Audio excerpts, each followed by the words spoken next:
ಸಂಡೂರು ತಾಲೂಕಿನ ಹೊಸ ದರೋಜಿ ಗ್ರಾಮದಲ್ಲಿ 75ನೇ ಗಣರಾಜ್ಯೋತ್ಸವವನ್ನು ಡಿ ದೇವರಾಜ ಅರಸು ವಿದ್ಯಾರ್ಥಿನಿಯರ ವಸತಿ ನಿಲಯದಲ್ಲಿ ಆಚರಿಸಲಾಯಿತು.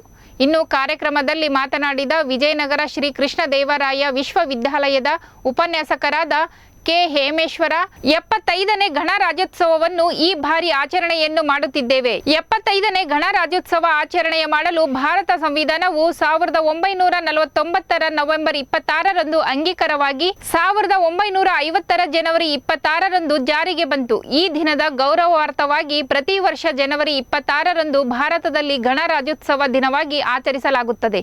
ಪ್ರತಿ ವರ್ಷ ನಮ್ಮ ದೇಶದಲ್ಲಿ ಇದೊಂದು ಮಹತ್ವದ ಸಂದರ್ಭವಾಗಿದೆ. ಇನ್ನು ನವದೆಹಲಿಯ ಕರ್ತವ್ಯ ಪಥದಲ್ಲಿ ರಕ್ಷಣಾ ಪಡೆಗಳು ಅತ್ಯಂತ ಭವ್ಯವಾದ ಪರೇಡ್ ಮೆರವಣಿಗೆಯನ್ನು ನಡೆಸುತ್ತವೆ. ಈ ಸುದಿನದಂದು ಸ್ವಾತಂತ್ರ್ಯ ಹೋರಾಟಗಾರರು ಮಾಡಿದ ತ್ಯಾಗವನ್ನು ಸ್ಮರಿಸಲು ನಾಗರಿಕರೆಲ್ಲರೂ ಒಟ್ಟಾಗಿ ಸೇರುತ್ತಾರೆ ಎಂಬುದು ತಿಳಿಯಬೇಕಾಗಿದೆ ಎಂದರು.